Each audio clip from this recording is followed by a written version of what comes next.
Alors bonsoir tout le monde.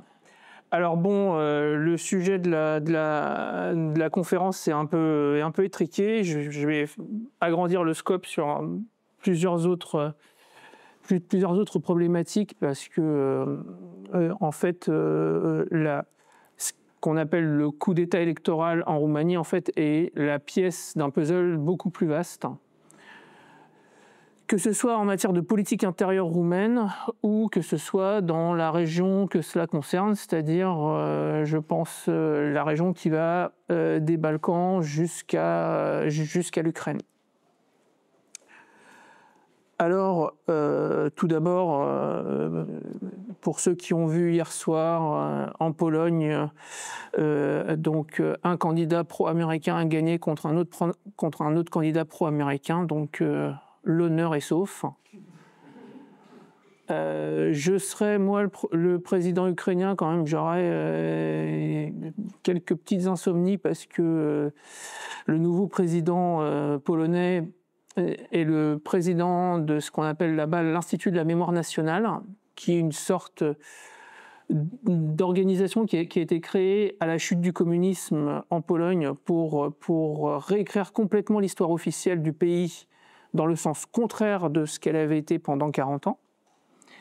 Donc, il est convaincu que l'Ukraine occidentale, en fait, ce sont des terres polonaises qui doivent revenir à la mère patrie.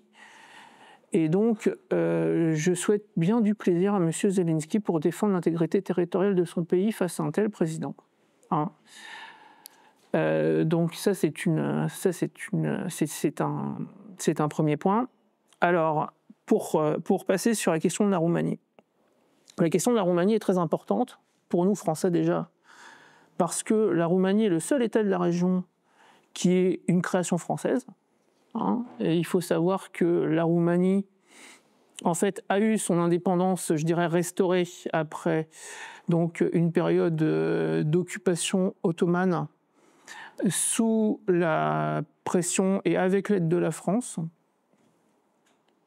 donc au milieu du XIXe siècle.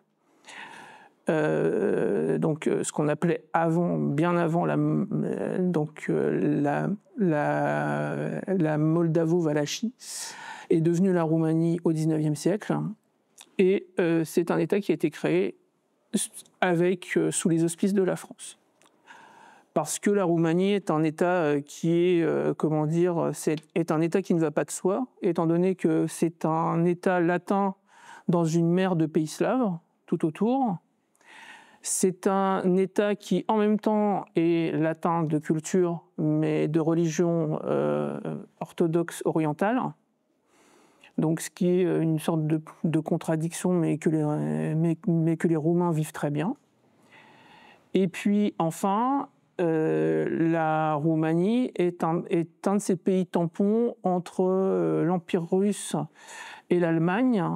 Et l'Allemagne et son extension, l'Empire austro-hongrois, qui fait d'elle un peu comme de l'Ukraine occidentale ou de la Slovaquie, des pays qui ont un nationalisme très fort pour se maintenir face à ces deux grandes forces tectoniques qui sont à leurs frontières, avec, en plus, pour le cas de la Roumanie, la Turquie, l'Empire turc au sud, qui a toujours eu des prétentions sur une partie de la Roumanie. Donc ça, ce sont des caractéristiques très spécifiques à la Roumanie, qui fait que la Roumanie, c'est pas un pays comme à l'époque de la guerre froide. La Roumanie, c'était pas un pays comme les autres dans le bloc soviétique. Elle a été elle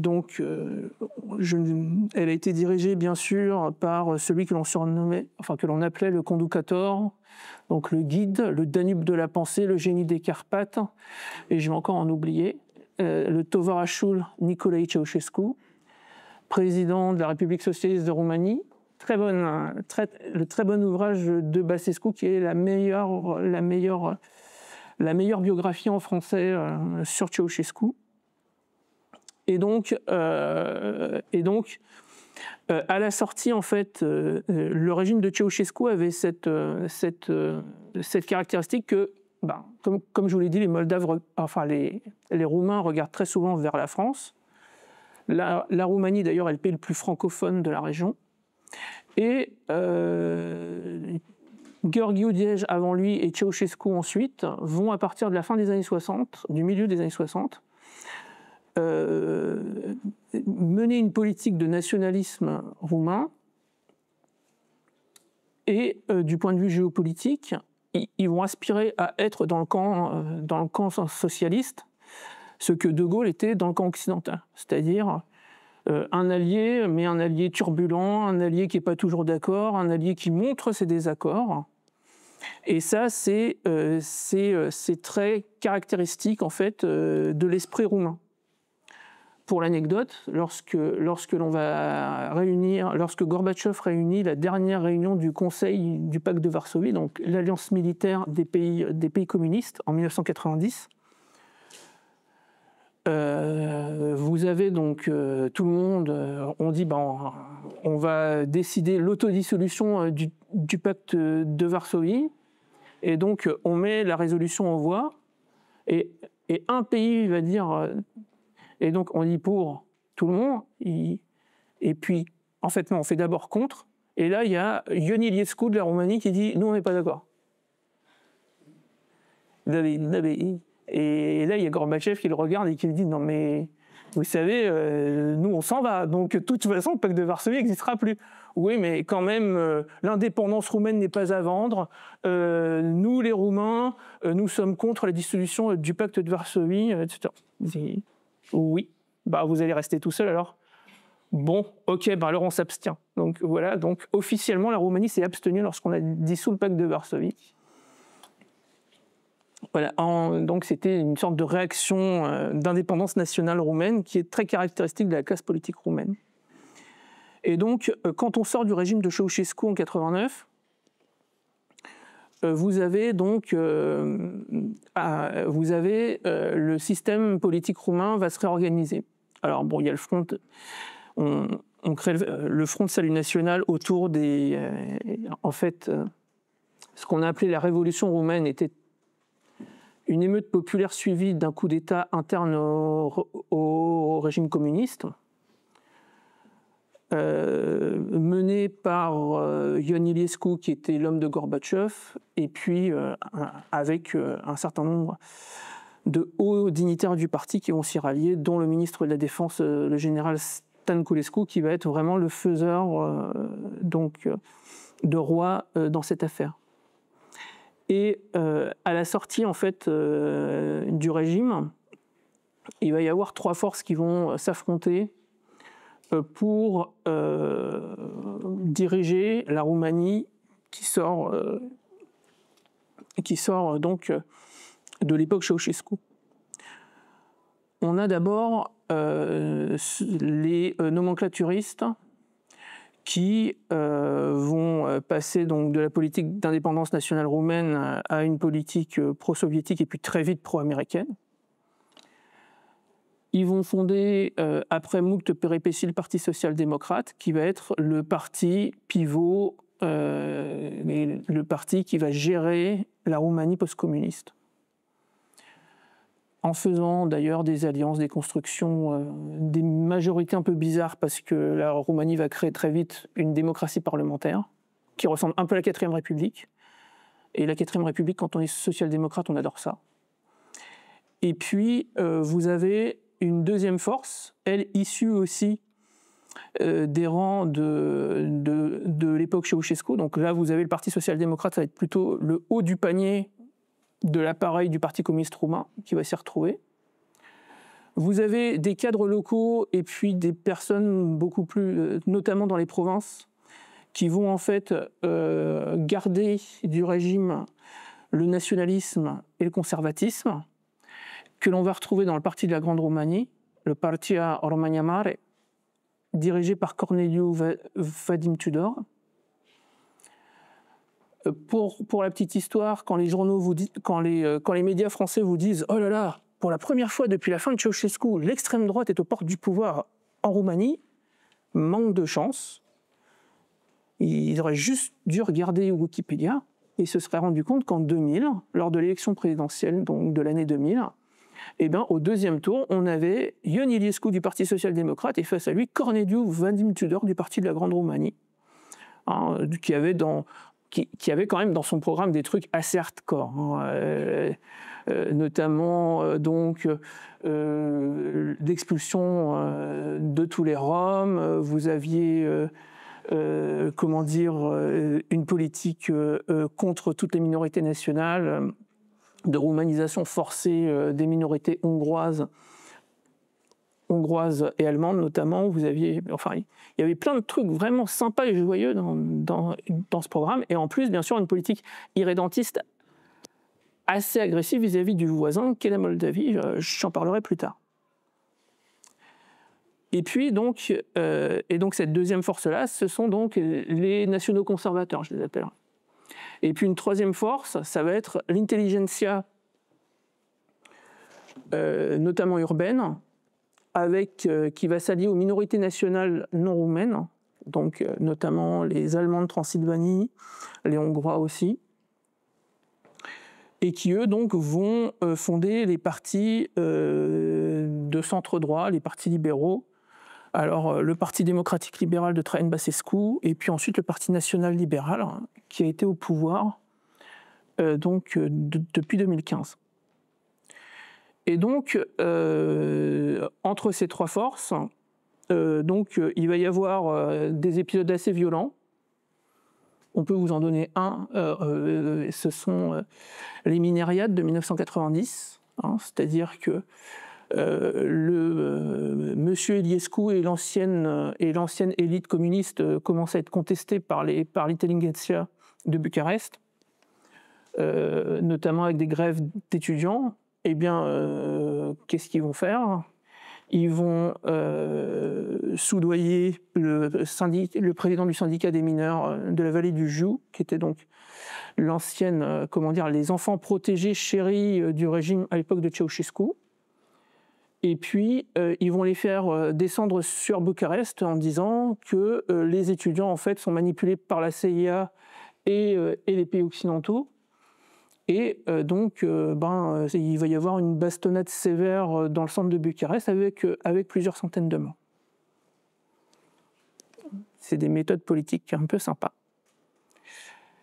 Donc ça a marqué le système politique roumain. Et puis, vous avez eu la question de l'adhésion de l'Union européenne qui va se poser très vite, hein, à partir des années 1995. Notamment, les sociodémocrates vont s'y rallier, après avoir au début été pas très chaud pour ça, parce qu'ils n'aimaient pas avoir une tutelle, mais ils vont s'y rallier, et on va avoir donc une adhésion à l'Union européenne qui va être vécue de façon assez contrastée dans les sociétés roumaines. Alors, notamment dans les campagnes, l'Union européenne n'a pas très bonne presse, notamment pour plusieurs sujets. Je vais vous donner un exemple, c'est que, par exemple, les retraités, notamment de l'agriculture roumaine, qui avaient une agriculture de subsistance et qui vendaient leur surplus sur les marchés, par exemple, à partir du moment où on a dit « Ah, maintenant, application des normes européennes, ah, vous n'avez pas de certificat sanitaire, vous n'avez pas de certificat phytosanitaire, interdiction de vendre sur les marchés. » Et bien ça a amené beaucoup, par exemple, de retraités dans les campagnes à la pauvreté. Vous avez eu aussi l'ouverture des frontières qui a fait que les Roumains, la Roumanie est un des pays qui a le record dans l'Union européenne de dépopulation. Devant, il n'y a que les pays baltes, en fait, actuellement. Et donc, la Roumanie a perdu 3 millions d'habitants en 30 ans. C'est très simple, c'est 1 million tous les 10 ans qui perd. Et donc, la plupart sont partis travailler en Europe de l'Ouest. Et ça va fragiliser la cellule familiale qui était très importante pour les Roumains. c'est au cœur de leur culture, notamment dans les zones rurales. Eh bien, vous allez avoir des familles qui vont travailler, qui en Italie, qui en Allemagne, qui vont laisser les petits-enfants aux grands-parents. Et ça va déstructurer en fait la société roumaine. Et donc, face à cela, on rentre dans l'Union européenne dans la joie et l'allégresse. L'alliance donc des anciens apparatchiks du PSD et puis de l'intelligentsia de centre droit. Et les nationaux conservateurs, à partir du moment où ils arrivent au deuxième tour avec Tudor en 2000, ça pose un problème pour adhérer à l'Union européenne. Et que va faire le système politique roumain? Il va faire ce que la 4e République savait très bien faire, c'est-à-dire ils vont les avaler. Et on va retrouver des chefs du parti de la Grande Roumanie qui vont se disséminer dans les grands partis pour avoir des postes. Qui des postes de parlementaires, qui des postes de ministres. Et les plus forts pour ça va être le Parti social-démocrate, qui vont reprendre les bonnes vieilles règles de gestion de la nomenclatura communiste et qui vont donc distribuer les postes pour assécher le vivier de cadres du Parti de la Grande Roumanie qui va s'effondrer à partir des années 2004-2005. Et en plus, il ne survivra pas à la mort de son fondateur. Et donc, vous allez avoir cette sorte de système politique roumain dans lequel on a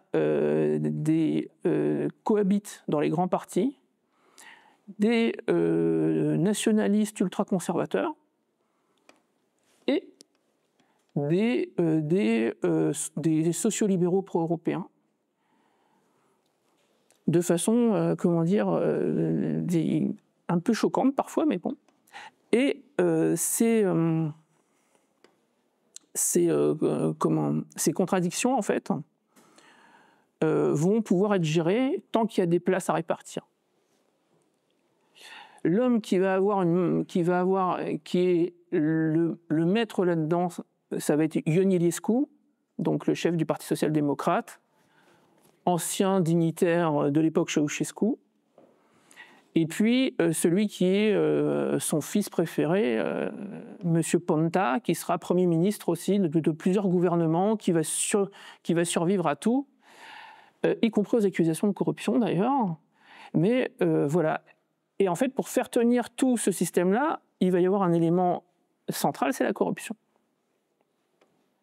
Le Parti social-démocrate, en bon nomenclaturiste communiste, eh bien, ils savent répartir les prébendes, les postes qui permettent de s'enrichir et d'avoir en laisse, en fait, à peu près tout le système.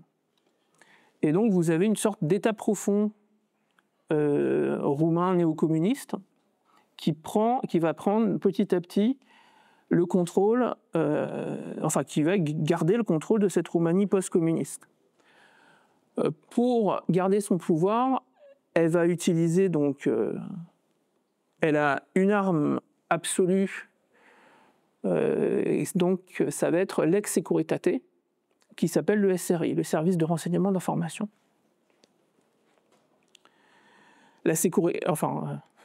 D'ailleurs, les gens l'appellent toujours la Securitate. Ce service de renseignement va continuer à être dirigé par les anciens généraux de la Securitate, qui vont déployer, qui vont continuer à garder les mêmes méthodes qu'ils avaient. Bon, ils vont arrêter d'arrêter les gens en pleine rue quand même, ou de les envoyer en asile psychiatrique, quoique des fois. Mais par contre, ils vont continuer à faire de la surveillance, réunir des dossiers compromettants sur les hommes politiques qui, par exemple, contesteraient l'appartenance à l'OTAN ou à l'Union européenne, ou les élus nationaux conservateurs qui seraient tentés d'aller trop loin, sachant que la ligne rouge, c'est simple, c'est l'adhésion à l'OTAN et à l'Union européenne. Parce que toute cette nomenclatura, elle est entièrement loyale à Washington.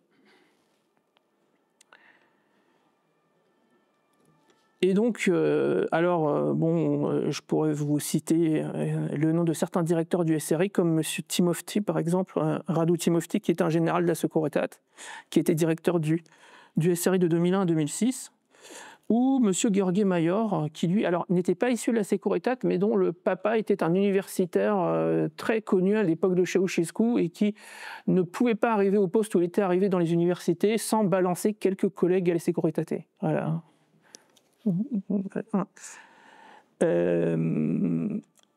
Et donc, ce système, en fait, il va se perpétuer jusqu'en 2015 à peu près. Et en 2015, il y a un acteur qui va rentrer dans le jeu, c'est Berlin. C'est-à-dire que la fondation Adenauer, en fait, elle va travailler en Roumanie à partir des années 2000, où ils ouvrent leur bureau. Ils vont chercher des candidats, des personnes. Ils vont miser sur le président Basescu, par exemple, qui était donc le chef du Parti démocrate libéral, qui sera président donc, dans les années 2005-2010. Mais à chaque fois, ça ne marche pas. À chaque fois, le système PSD arrive à récupérer les choses. L'État profond roumain et en fait, les Allemands ont un problème. C'est que, les Français sont trop présents en Roumanie, parce que historiquement, l'industrie roumaine, elle a été faite sur une coopération, avec une coopération française. Alors bon, on connaît les Dacia, mais par exemple, l'industrie aéronautique roumaine a été faite par les Français, par exemple, sous Ceausescu. Et puis, vous avez une deuxième chose, c'est que l'Allemagne veut prendre le contrôle du système bancaire roumain. Et donc, ils vont miser sur M. Basescu et ça ne va pas marcher. Ça ne va pas marcher parce qu'il va y avoir des résistances dans l'État. Donc dans l'état profond post-communiste roumain. Et à un moment donné, ils vont se dire on n'est jamais mieux servi que par soi-même. Et ils vont choisir un homme politique régional de Transylvanie, qui est un Volksdeutsche, M. Klaus Iohannis, qui était le chef d'un petit parti, s'appelait le Parti national libéral, qui bizarrement va être boosté en étant le deuxième parti de Roumanie, et qui va passer devant le parti de monsieur Basescu en quelques années. Et le Parti national libéral, en fait, va être financé par la Fondation Adenauer, par la Fondation Bertelsmann, et en fait par l'État profond, par l'État profond allemand, notamment proche de la CDU, enfin, par la CDU de Mme Merkel essentiellement. Et là, eh bien, justement, M. Iohannis donc, arrive au pouvoir et il arrive avec un agenda de libéralisation de l'économie roumaine, avec notamment la libéralisation du secteur bancaire. Et puis, vous avez aussi des hommes, et puis pour justement lutter contre l'État profond, post-Ceausescu que je vous avais décrit, eh bien, on va mettre à la tête du service de renseignement et d'information M. Eduard Helvig, un deuxième Volksdeutsche. Comme ça, on n'est jamais mieux servi que par soi-même. Hein. Quand on est allemand, on fait confiance à la qualité allemande. Et M. Helvig, il a aussi un point dans sa biographie qui est très intéressant, c'est qu'il est allé étudier à l'université du Maryland avec une bourse de la Fondation Soros. Ah. N'y voyez là rien du tout. Voilà, ça aurait pu tomber sur quelqu'un d'autre. Et puis après, il va faire carrière dans la finance, donc pour des banques américaines. Voilà, donc lui, il a les deux casquettes en fait. Il est adoubé et par Washington et par Berlin. Et donc, il va restructurer le SRI. Notamment, il va foutre dehors un certain nombre d'anciens cadres issus de la Securitate. Il va mettre le SRI au service du nouveau président, M. Iohannis. Il va mettre au pas les gens de l'État PSD. Alors, je pense que c'était pas du luxe. Hein. Le SRI va monter des dossiers, notamment en corruption, contre plusieurs anciens premiers ministres du Parti social-démocrate, et dont M. Ponta. Et on se retrouve donc et donc M. Helvig va être 10 ans à la tête du SRI, de 2015 à 2023, enfin 2024 même. Et puis arrive cette élection présidentielle roumaine de 2024. Alors, qui nous intéresse. L'élection roumaine de 2024, déjà, la première étape du coup d'État, c'est que la Cour constitutionnelle roumaine, pour la première fois, va invalider des candidats sur des motifs politiques. Je vais me référer au point 6 de la décision de la Cour constitutionnelle roumaine statuant sur la candidature de Mme Ciocioaca. Alors, Mme Ciocioaca, elle était la chef d'un parti qui s'appelle SOS Romagna, qui est un parti justement qui, dans les campagnes, a fait une campagne très anti-européenne au moment des élections européennes de 2024. Non, 2023 ou 2024, les dernières. Et elle avait réussi donc à devenir députée européenne là-dessus, sans alliance ni avec le PSD ni avec le PNL. Et son parti SOS Roumanie était le seul parti qui avait dans son programme la sortie de l'Union européenne. La Cour constitutionnelle roumaine, elle va nous dire, écoutez bien parce que ça vaut le détour. Alors, l'essence du rôle de président de la Roumanie dans notre société démocratique et les valeurs fondamentales que tout candidat doit avoir. Or, les valeurs qui sous-entendent la démocratie se déduisent de dispositions constitutionnelles parmi qui sont intimement liées aux dispositions renvoyant à l'intégration euro-atlantique de la Roumanie. Le statut de la Roumanie en tant qu'État membre de l'Union européenne et de l'Organisation du traité de l'Atlantique Nord équivalent à une garantie d'évolution démocratique de l'État roumain. C'est un des points sur lequel on a, on a exclu une candidate à l'élection présidentielle. Et c'est très simple, ça je n'invente pas. Donc c'est la décision du 5 octobre 2024 de la Cour constitutionnelle roumaine. Et donc, en clair, si vous êtes contre l'OTAN et l'Union européenne, eh bien vous ne pouvez pas être président de la Roumanie. Parce que sinon, vous allez détruire la démocratie. Ce fut un des points aussi de l'éviction de Georgescu en 2025. Parmi les 10 considérants, vous aviez celui-là aussi, et ils ne se sont pas foulés.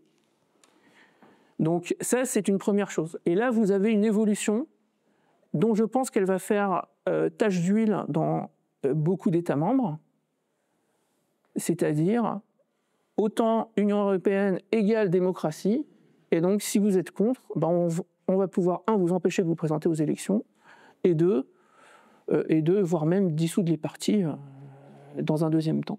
Donc là, c'est la première étape du coup d'État. Et je pense qu'il faut être extrêmement vigilant sur la reprise de cet acquis juridique-là dans d'autres États. D'ailleurs, la Cour constitutionnelle moldave, dont les juges en fait sont formés par la Cour constitutionnelle roumaine, ont déjà dit que ça c'est une bonne idée aussi qu'on va reprendre chez nous. On trouve ça pas mal. Donc ça c'est la première étape. Donc c'est un coup d'État juridique officiellement au nom de l'Union européenne. Deuxième étape, vous avez eu donc ce qu'on appelle la fameuse question, donc, et la fameuse candidature de M. Georgescu en octobre 2024, qui est arrivé en fait numéro 1 dans une course présidentielle où il n'était pas prévu. Alors, Georgescu, en fait, il est le résultat d'une évolution de ces nationaux conservateurs qui, en fait, ont commencé à sentir la colère de leur électorat, notamment dans les provinces roumaines, dans les régions rurales, et aussi la colère d'une partie des Roumains fatigués notamment de la corruption et du fait que rien ne change dans le pays parce que on ne peut pas faire de coalition sans les sociodémocrates en Roumanie et sans le PNL, donc sans les deux grands partis qui structurent la politique roumaine et qui répartissent des prébendes. Et donc, vous avez à partir de l'année 2023, une floraison de partis nationaux conservateurs qui décident de rompre avec les alliances habituelles. Alors, il va y avoir donc l'AUR de M. Simeone, alors qui elle existait déjà depuis 2015, mais qui prend vraiment son essor à partir de 2022 à peu près. Donc l'Alliance pour l'unité des Roumains. Vous aviez donc le parti SOS Roumanie de Mme Ciocioaca.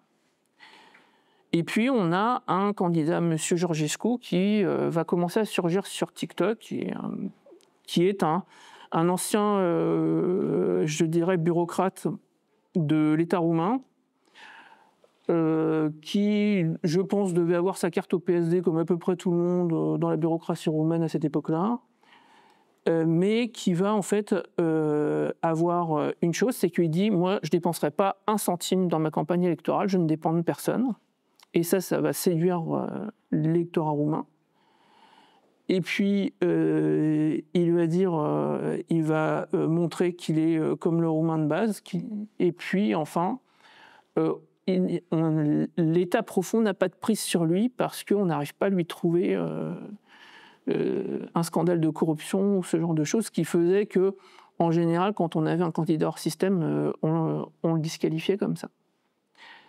Et bien là, ce qui va se passer, c'est que ce candidat surgit et le SRI, en fait, donc ce service à double pilotage depuis Washington et Berlin au service du Parti national libéral, va commencer à voir les sondages. Et au Parti national libéral, on voit que le parti est à 7% dans les sondages, enfin même à 5% même au début. Et donc, Berlin n'aura plus, va être devant un problème, c'est qu'ils vont perdre la présidence de la Roumanie. Et en fait, le match, in fine, risque de se jouer entre les sociodémocrates et M. Simeone. Et donc, l'étape est, en fait,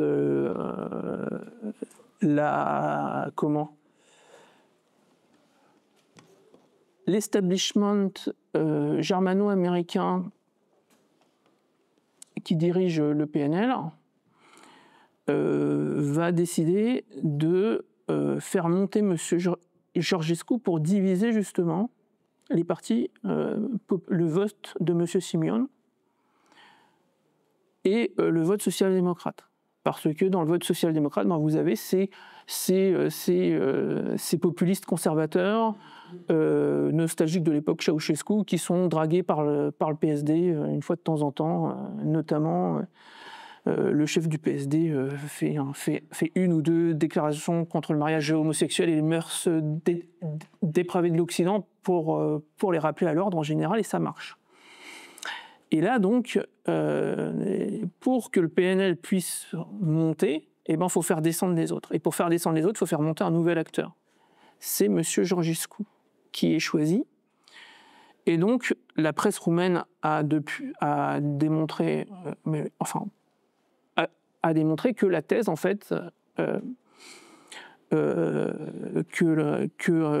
le Parti national libéral qui a acheté des vues sur TikTok pour faire monter les algorithmes de M. Georgescu, et ce n'est pas Moscou qui l'a fait. Et donc, l'opération, je pense, a de très fortes chances d'avoir été montée depuis Berlin plutôt que depuis Moscou, en fait. Et que la créature, en fait, a échappé à son créateur, et que M.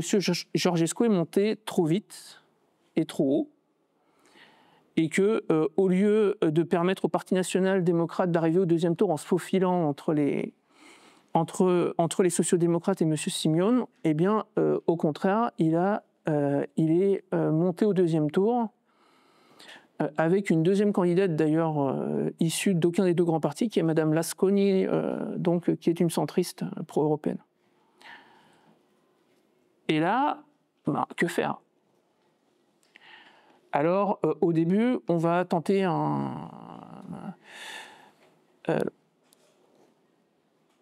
au début, donc, le Parti social-démocrate va faire un recours devant la Cour constitutionnelle, et la Cour constitutionnelle confirme les élections. Confirme le premier tour.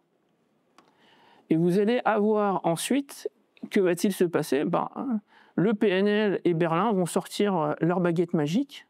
Le SRI, le service de renseignement et d'information, l'ex-Securitate Roumaine, va sortir un beau rapport. Donc, on peut les croire sur parole, comme c'est des anciens de la Securitate.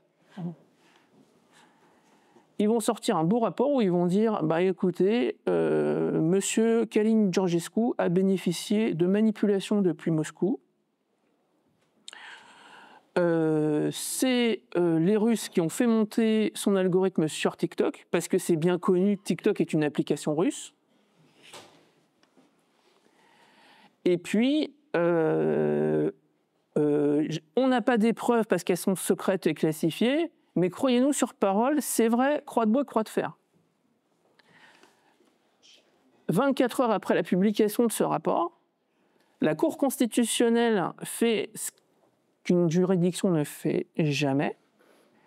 Elle revient, elle dit « Ah, mais ma première décision, en fait, elle n'était pas bonne ». Et ils annulent l'élection qu'ils avaient validée 3 semaines auparavant. Sur le fondement unique de ce rapport de la Securitate. C'est-à-dire que là, vous êtes revenu en 1947, à l'époque où les communistes ont pris le pouvoir en Roumanie. La Securitate a dit que vous étiez un agent de l'étranger, donc défendez-vous. Voilà. Et donc, on va refaire le match. Et là, la Cour constitutionnelle va être beaucoup plus avisée que la première fois. La Cour constitutionnelle qui est au service de l'État PSD et PNL, parce que les deux grands partis, en fait, se sont répartis les postes de juges. Et donc, ils vont, cette fois-ci, non seulement invalider Mme Ciuciuaca, donc, je vous l'ai dit, parce qu'elle veut la sortie de l'Union européenne et de l'OTAN, mais on va aussi invalider la candidature de M. Georgescu. Alors lui, il y a ces motifs-là, plus le fait que, bien sûr, c'est un agent de l'étranger, étant donné qu'on a un rapport de la Securitate qui le prouve. Vous avez donc... on a refait cette élection, et là, sur la ligne de départ, vous n'avez maintenant que des candidats pro-européens. Parce que M. Simeone, qui se voulait être, je ne me rappelle plus quoi, le Trump roumain ou un truc comme ça, M. Simeone est entièrement...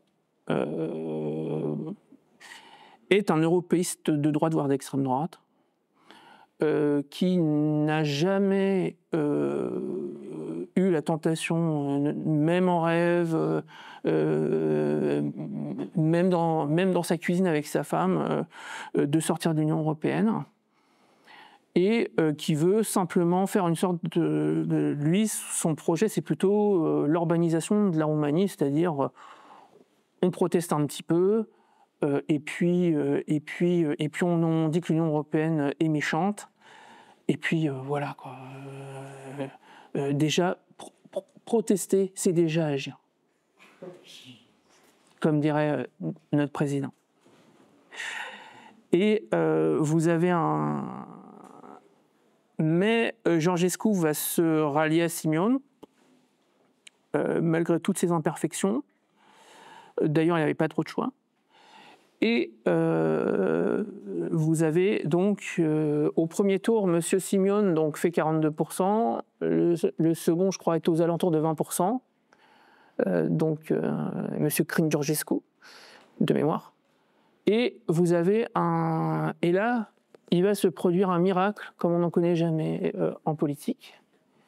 C'est que la force qui doit faire la balance, en fait, entre le pôle pro-européen et puis la droite nationaliste de M. Simeone, ce sont les 13% de M. Victor Ponta. Alors Victor Ponta, c'est l'ancien chef du Parti social-démocrate qui était une chauve-souris, c'est-à-dire regardez mes ailes, je suis un social-libéral pro-européen, et regardez mon ventre, je suis un national-conservateur. Hein, bref, la synthèse Ceausescu, quoi. Et les 13% de M. Ponta, c'est un électorat rural, l'ex-électorat rural populiste du Parti social-démocrate. Et donc, ces 13%-là, il était impossible qu'elles aillent à M. Crin-Georgescu. Voilà. Et bien, ce qui s'est passé, c'est un miracle, c'est que l'intégralité de ces 13% sont allés aux candidats pro-européens. Et surtout, vous avez eu des miracles électoraux encore meilleurs, c'est que dans les circonscriptions à la frontière avec la Moldavie, comme à Iași par exemple, eh bien, des endroits où donc, le total des forces nationales conservatrices, enfin des endroits où M. Simeone faisait 53% au premier tour, se sont retournés complètement à 60% pour le candidat pro-européen. Sachant que Mme Maia Sandu, présidente de la Moldavie, a ouvertement mis les moyens de son parti au service de M. Crin-Georgescu, du candidat libéral pro-européen, qui est d'ailleurs son ami. Et donc vous avez eu des cars entiers qui sont partis de Chisinau vers Iași, avec des gens qui, grâce à leur passeport roumain, parce que la Roumanie donne son passeport aux Moldaves roumanophones, eh bien, sont allés voter en masse pour le candidat pro-européen et ont retourné le résultat dans au moins deux Iudet, donc hein, à Iași, et puis je ne me rappelle plus la deuxième, là, un peu plus au nord. Et donc, mais bien sûr, il n'y a pas eu de manipulation électorale en Roumanie, comme l'a dit le président de la République. Mais voilà, pour ceux donc, qui croyaient que c'était les Russes qui avaient tout manipulé, qui avaient manipulé l'élection en Roumanie, ben, bingo, caramba, encore raté. Le suspect est plutôt à rechercher à Berlin qu'à Moscou, pour ce qui est de l'affaire Georgescu, et surtout pour trouver celui qui a permis à l'Europe de maintenir la loyauté de la Roumanie, eh bien, là, il faut plutôt rechercher l'aide à Paris, étant donné que Maia Sandu, la présidente moldave, est une très bonne amie du président de la République française, et qu'on a eu des révélations aussi de Pavel Durov, donc, qui est le fondateur de Telegram, enfin le patron de Telegram, et qui a dit qu'il avait eu des instructions de nos services de renseignement afin de désindexer les contenus à tendance nationaliste et anti-européenne en langue roumaine sur son réseau. Je ne crois pas que de telles instructions aient été données à d'autres plateformes, bien sûr, voilà. Et en plus, Monsieur Simeone avait aussi contre lui l'intégralité des chaînes de télévision, l'intégralité de la presse, mais bon, c'était une campagne juste et impartiale. Donc ça, c'est pour la question de la Roumanie. Vous avez... Qui dit Roumanie dit Moldavie, et qui pour moi est un sujet de grande inquiétude, parce que donc, le pays à côté... Alors je vous rappelle, hein, donc, Emmanuel Macron a dit 1. Les élections en Roumanie ont été manipulées par les Russes. les élections en Moldavie ont été manipulées par les Russes. D'ailleurs, depuis 10 ans. Et ils persévèrent. Alors, en Moldavie, surtout, on a inventé un nouveau concept qui est que c'est l'opposition qui falsifie les élections. C'est-à-dire que l'opposition moldave, pro-russe, donc falsifie les élections alors que ce sont les autres qui sont au pouvoir.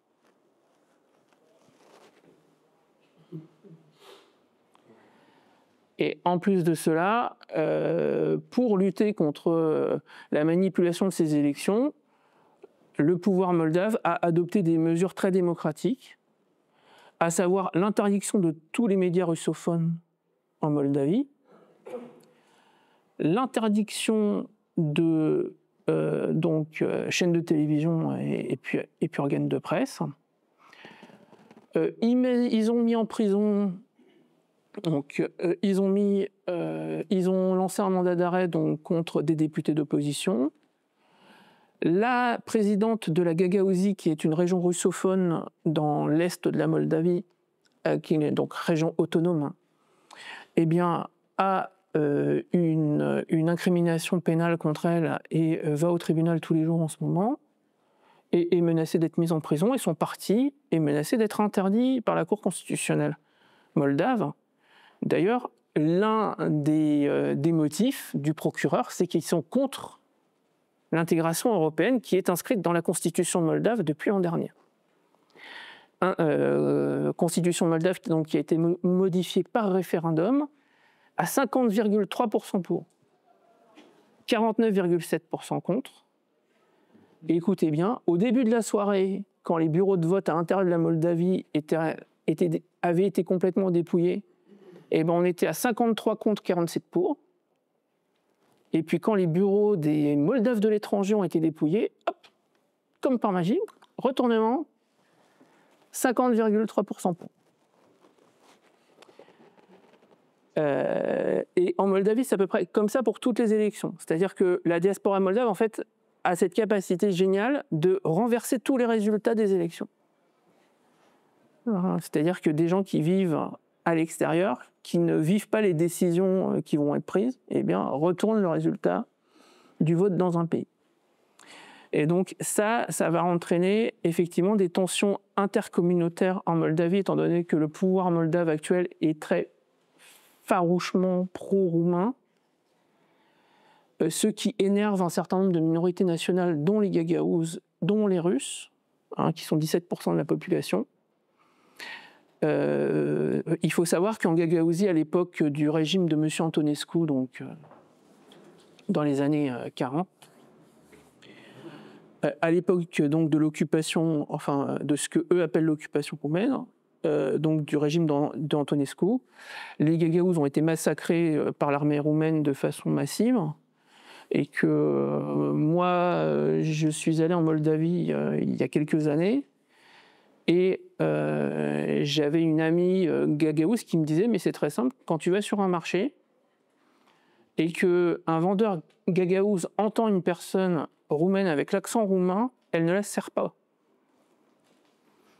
Parce que les Roumains ont laissé un très mauvais souvenir dans cette région. Et donc quand on leur parle de réunification avec la Roumanie, eux ils sortent le revolver là pour le coup. Donc l'intégration européenne et donc à marche forcée de la Moldavie a de forts risques d'entraîner un deuxième conflit civil intérieur dans la Moldavie. Donc, pour revenir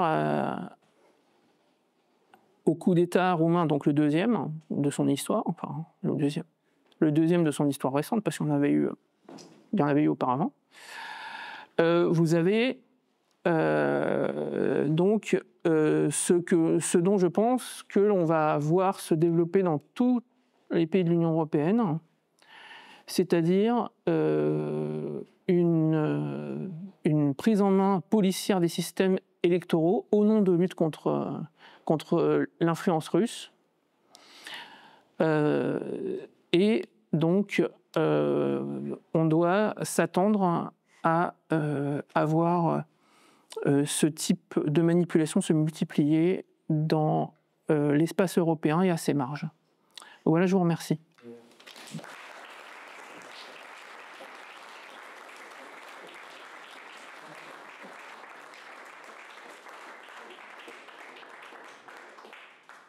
Question. Ciao. Oui. Ce que je comprends, les autorités européennes ont intérêt à prolonger la guerre en Périos. Effectivement. Effectivement.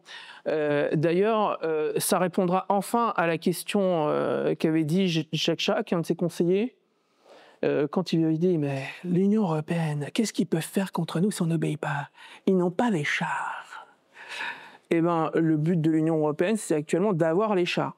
Et donc, quand on vous parle d'armée européenne et de défense européenne, l'idée, c'est qu'un jour, on pourrait avoir un État européen qui est ce que la Tchécoslovaquie a connu en 1968 dans le cadre du pacte de Varsovie, c'est-à-dire les chars des pays frères viendront rétablir la démocratie et les droits de l'homme dans un pays qui n'est plus d'accord. Voilà. Ça, c'est 2 étapes plus loin. Là, on est juste à la première. Bonjour. Bonjour. Merci pour la conférence. J'aimerais bien que vous détailliez davantage les chiffres. Cette fameuse soirée électorale, j'ai entendu parler de 13% d'un certain parti qui est venu qu'on soit balancé et ce n'était pas possible. Moi, je connais très peu. Vous connaissez beaucoup. Dès que tu écoutes les personnes qui ne connaissent pas encore, c'est un état. En fait, quand on voit le résultat donc, du premier tour donc, de cette élection de 2025, on a donc le premier, c'est M. Simeon avec 42% de mémoire. Vous avez ensuite le deuxième, c'est M. Krin-Georgescu à 20%. Et le troisième, c'est Victor Ponta qui est à 13%. Théoriquement, le report de voix aurait dû se faire de Victor Ponta vers M. Simeon. En toute logique, parce que c'est le même électorat en fait. Voilà.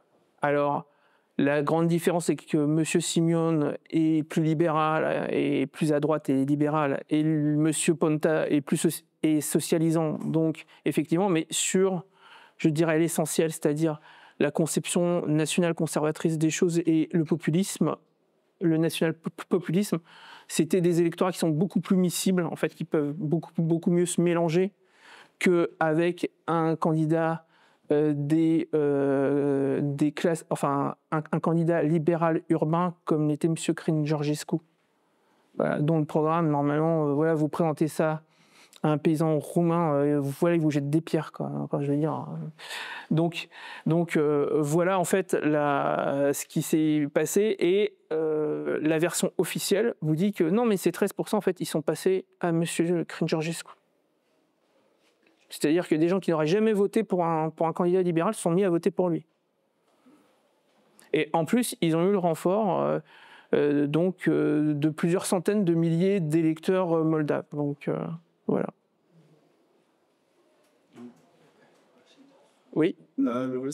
J'ai ouï dire qu'il y avait 1 million de décédés qui étaient inscrits sur le liste électorale roumaine. Est-ce vrai? Et sinon, en Moldavie, des habitants de la Transnistrie à l'est de l'US, ils ne votent pas. Enfin, c'est une république sécessionniste.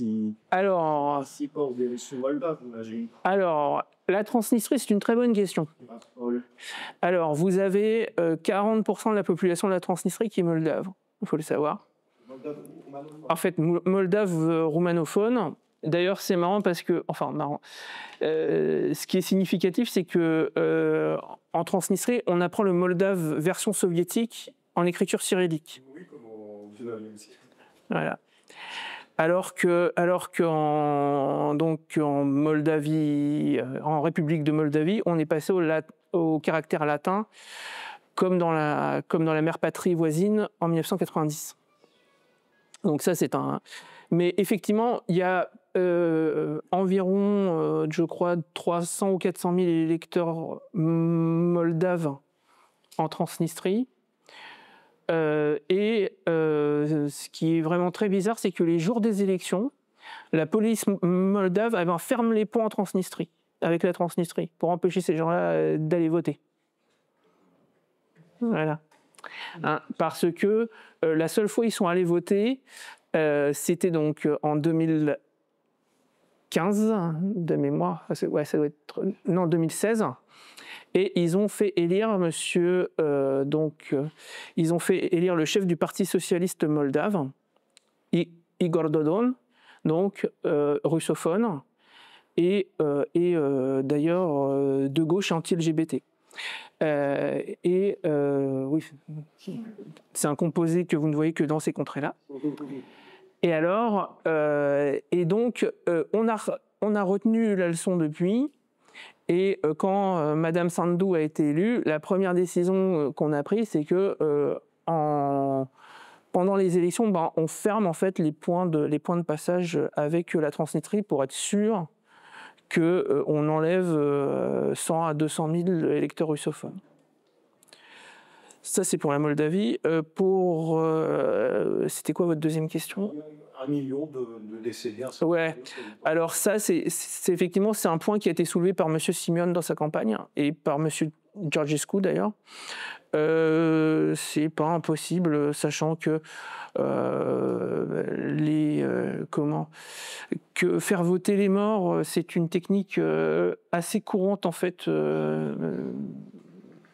dans ces contrées. Surtout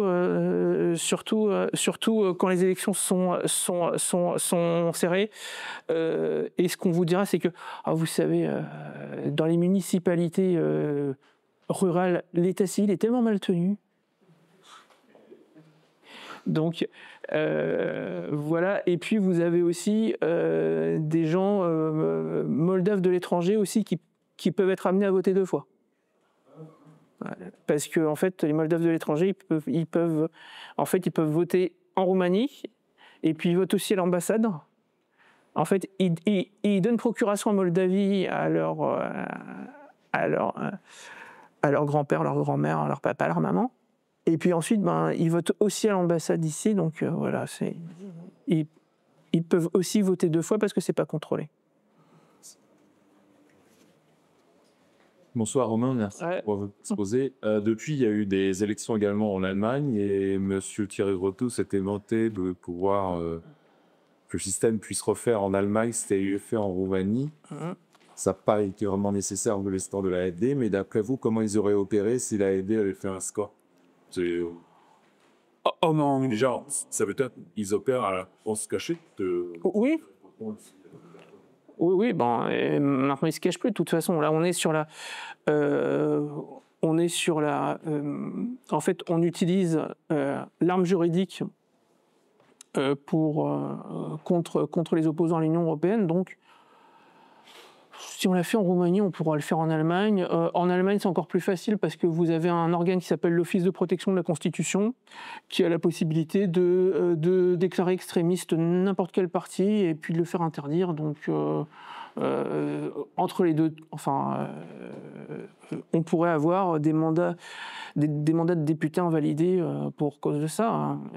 Vous savez, l'Allemagne fédérale, c'est quand même ce pays très démocratique dans lequel vous avez encore de façon légale, ils peuvent les réactiver à n'importe quel moment, des interdictions professionnelles, par exemple, pour raisons politiques. Les Berufsverboten n'ont jamais été abolis dans le droit de la République fédérale. On les a juste mis en veilleuse au moment de la réunification, parce que si on avait dû mettre des Berufsverbot sur tous les membres du SED, c'est-à-dire l'ancien parti communiste est-allemand, vous condamniez à la mort sociale plusieurs millions de personnes, mais c'est pas dit que ce dispositif-là ne soit pas réactivé un jour sur les membres de l'AfD, par exemple. Voilà. Oui. Bonsoir. Moi, j'ai un peu peur d'être hors sujet, parce que ça ne concerne pas la Roumanie, mais Que pensez-vous, notamment en ce qui concerne les ingérences de l'Union européenne? Est-ce que vous pensez que l'Autriche pourra rester éternellement neutre? Ah, ça, c'est une très bonne question. C'est une très bonne question parce que moi, je me rappelle très bien, j'avais une conversation avec un officier finlandais quand je travaillais au Parlement européen sur cette question-là. Et lui m'avait dit, bah, vous savez, depuis qu'on a adhéré à l'Union européenne, en fait, on n'a plus de neutralité, c'est terminé, étant donné qu'il y a une clause de défense mutuelle au sein du traité de Lisbonne. Donc déjà, on n'a plus de neutralité, en fait. Donc ça, c'est une première chose. Et puis, le problème qu'aurait l'Autriche si elle voulait adhérer à l'OTAN, c'est que ce serait l'une des seules armées de l'OTAN avec l'armée turque qui serait une armée essentiellement composée de conscrits. Et ça, dans l'OTAN, on n'aime pas trop les armées de conscrits. C'est pas très, ça fait pas partie du modèle, en fait. D'ailleurs, ça va poser un problème pour la Finlande et la Suède, mais ça, c'est un autre. Parce que vous avez, en Suède et en Finlande, on a une armée et de conscrits et syndiqués. Mais voilà, ça va poser un léger problème. Mais bon, voilà. Et donc, ouais, sachant que les gens, en fait, le référendum sur la professionnalisation de l'armée autrichienne qui a eu lieu il y a 10 ans, en fait, non, il y a 5 ans, en fait, devait être la première étape vers l'intégration de l'Autriche dans l'OTAN, en fait. C'était comme ça que c'était vendu, notamment par le parti conservateur, le VOP autrichien. Et les Autrichiens ont voté non à ça, parce qu'ils tiennent, un, au service militaire, et deux, à la neutralité. Et donc voilà, je pense pas que pour changer ça, en fait, il faudrait changer la constitution autrichienne avec un verrou référendaire, ce qui serait compliqué. Ça aurait pu être possible dans les premiers mois qui ont suivi le début de la guerre en Ukraine, parce que l'opinion autrichienne s'était retournée à cette époque-là pendant quelques mois. Mais depuis novembre 2022, les enquêtes d'opinion, elles sont claires. Donc les Autrichiens plébiscitent le maintien de la neutralité. Donc il n'y a pas de, je pense pas qu'il y a de risque de ce côté-là. Oui, alors c'est deux questions. D'abord, est-ce que les Américains ont eu une influence dans les élections roumaines? Est-ce qu'ils ont joué un jeu quelconque? Apparemment, on est pas ce que tu disais. Et deuxièmement, l'issue de la guerre en Ukraine, est-ce que ça peut changer la donne dans ces régions? Il y a Transnistrie et tout ça. Comment ça peut passer? Alors, pour ce qui est des élections, je pense que les Américains n'ont pas joué de rôle dans ces élections-là, ou un rôle assez mineur, pour une bonne et simple raison, c'est qu'on était en période de transition entre deux administrations américaines, et que c'est des périodes où la CIA ne prend pas d'initiative, je dirais, costaude. Voilà, c'est pas une période propice pour eux. Deuxièmement, pour les Américains, effectivement, je pense que si Georgescu avait dit qu'il voulait fermer les bases américaines en Roumanie et foutre le temps dehors, là, je pense qu'ils auraient donné un petit coup de main à leurs collègues de Berlin. Mais je pense pas que... Enfin, en tout cas, j'ai aucune trace du fait qu'ils sont là-dedans, sauf bien sûr le fait que l'ancien chef du SRI ait eu une bourse de la Fondation Soros. Voilà, quand même, faut garantir les intérêts de Washington, mais je pense que franchement, la force motrice dans cette affaire, ça a été vraiment la Fondation Adenauer et le top level de l'État allemand. Pensez-vous qu'il faudrait avoir une instrumentalisation des minorités au sein de la Roumanie pour que les élections prochaines soient au roi, notamment? Alors, déjà, les Hongrois sont assez... en fait, vous avez les Hongrois, en fait, ont leur propre parti, le Parti populaire de la minorité hongroise. Et puis, vous avez aussi des Hongrois dans le Parti national libéral. Et en général, d'ailleurs, ils sont assez bien servis en fait. Ils négocient toujours pour avoir des subventions, pour la Transylvanie, pour avoir des projets économiques, pour avoir des franchises fiscales. Donc, pour l'instant, il n'y a pas de signe en fait de cette influence-là. En plus, du fait qu'ils sont choyés par Bucarest, il n'y a pas de contrôle. En fait, c'est l'une des seules minorités hongroises que je connaisse qui n'est pas une forme ou une autre de contrôle du gouvernement de Budapest. Contrairement, par exemple, à ce qu'on peut voir en Slovaquie et en Ukraine. Et pour les Bulgares Alors, la minorité bulgare, elle est très localisée. Elle vote assez peu. Hein, et ils ont assez peu de participation au pouvoir. Donc, je vois pas on n'a pas à l'horizon, je dirais, une revendication. La Bulgarie n'a jamais revendiqué enfin, officiellement en tout cas, le sud-est de la Roumanie. Mais en plus, les minorités bulgares, en fait, se sentent pas très concernés par la politique roumaine et ils sont pas d'un poids tel qu'ils n'ont pas un poids électoral tel qu'ils ont besoin, qu'ils puissent le monnayer. Donc, c'est une toute petite minorité. Évidemment. Ah ben les Boches, j'en ai parlé. Ils viennent de perdre le. Enfin, ils ont fait essentiellement ça pour garder le pouvoir. Enfin, voilà, je veux dire, faut être clair. Donc. Je te parle de minorité. La minorité allemande, elle a eu la présidence, le chef du SRI. À une époque aussi, enfin, ils ont la plupart de l'état-major du Parti national-libéral qui est chez eux. Je crois qu'ils sont plus très nombreux, les Allemands. Ouais. oui, mais eux, ils ont la fondation Adenauer avec eux. Ouais. Enfin, dernière chose, par contre, ce qui commence à être très intéressant à voir, c'est la façon dont une partie de la Roumanie et la Bulgarie, dans certains cercles de l'élite bulgare et roumaine, on commence à élaborer des scénarios de réannexion donc de leur partie donc dans l'oblast de Odessa, dans ce qu'on appelle le Boudjak, c'est-à-dire ou la Bessarabie méridionale. Et là actuellement il y a une sorte de course à l'échalote pour savoir qu'est-ce qu'on fait, est-ce qu'on y va, on n'y va pas, on attend que quel niveau de décrépitude de l'État ukrainien pour décider d'y aller. Et enfin, dernière chose, la Roumanie et la Bulgarie défendent mordicus leurs citoyens, notamment contre les rafles du service militaire ukrainien actuellement. Hein. Il faut savoir qu'il y a une sorte de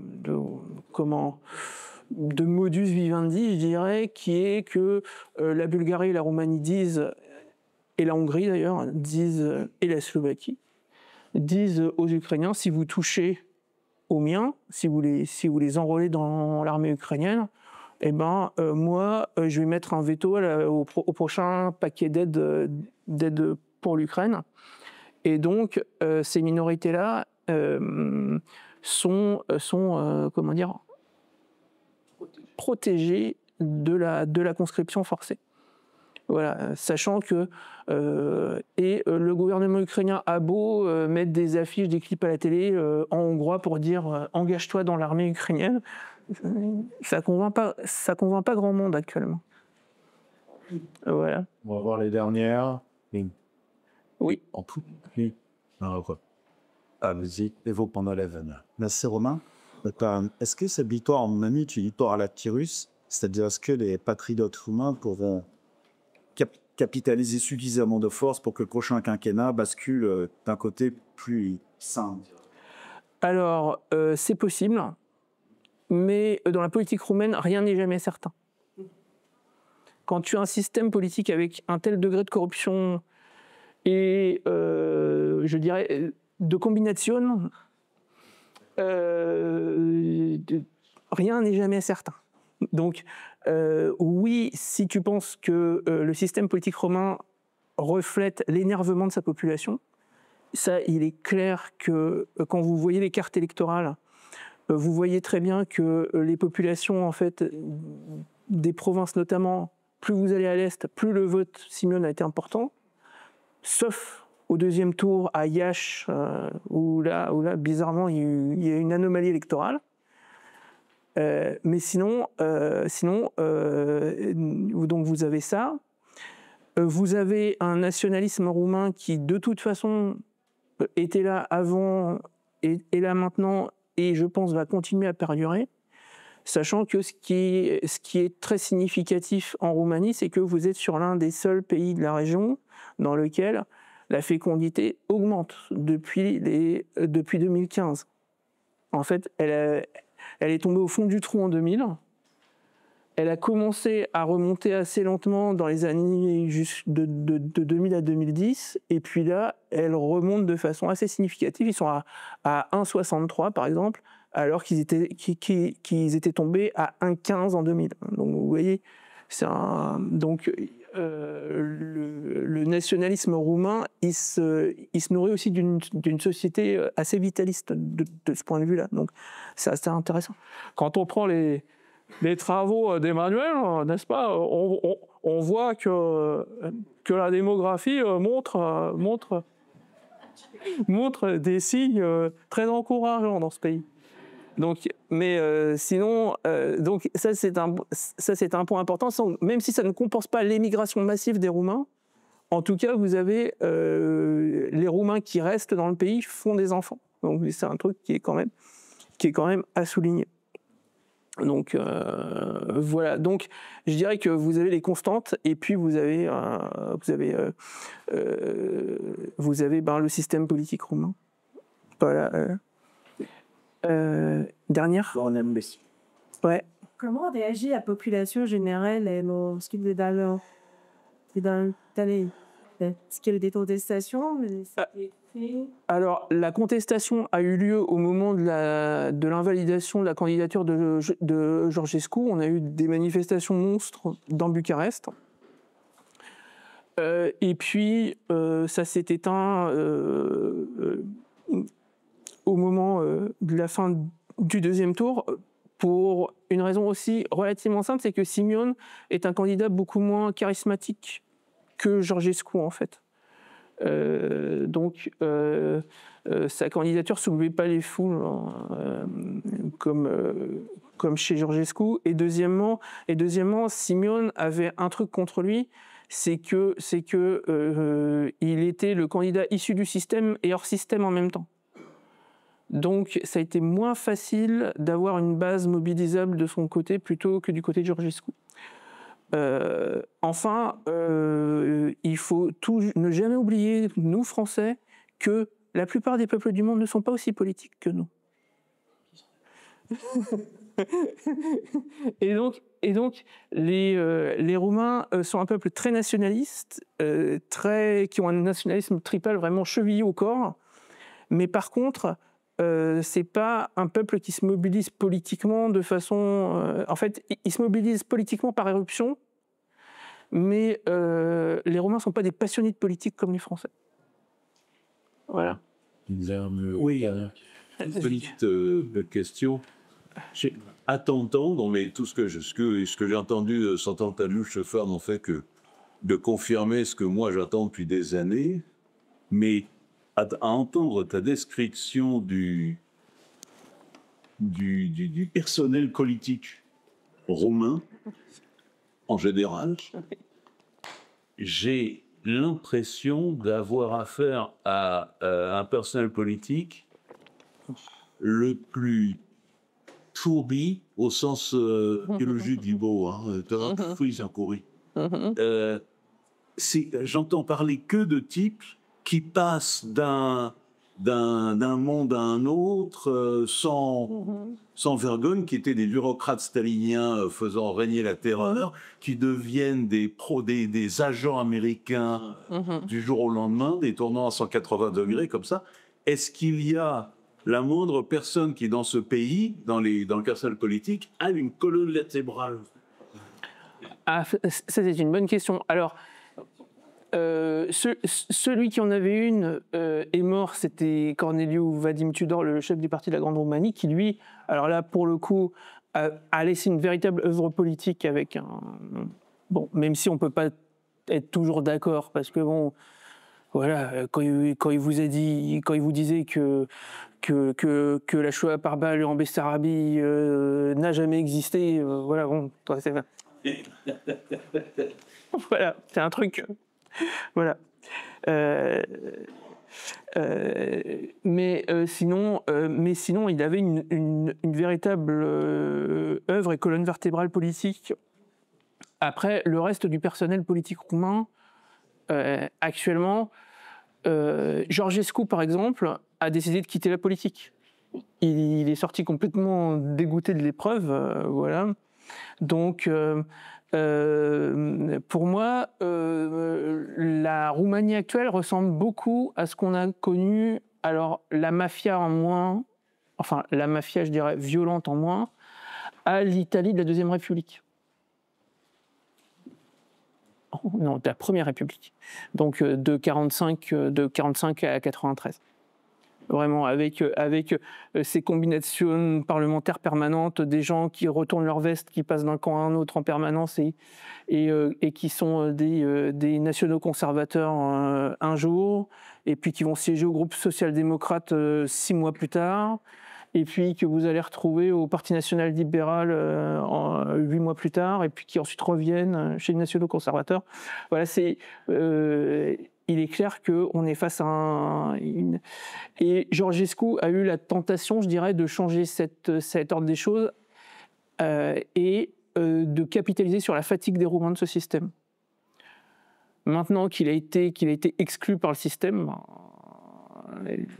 on rentre dans un inconnu qui est soit la société roumaine va en sortir par le haut et sécréter un nouvel homme politique qui va mettre une alternative à ce système-là. D'ailleurs, tiens, ce qui est très intéressant quand je parlais du nationalisme roumain, c'est que la plupart des cadres du Parti communiste roumain, Ceausescu en tête, se sont politisés à la base, quasiment tous à la garde de fer de Codreanu au début des années 30. Ah, bien sûr. Alors, il a fait changer sa biographie. Il a dit « c'était pas moi, c'était mon frère ».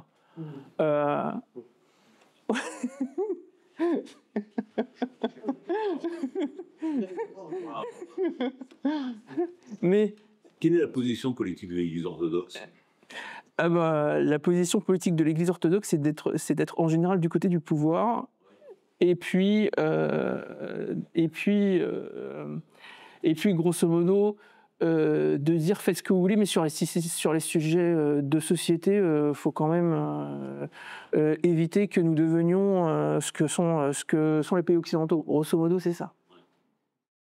Chers camarades, si tu veux plus de contenu, de réinformation, d'éducation populaire et de formation intellectuelle, n'hésite pas à faire un don sur notre page Tipeee.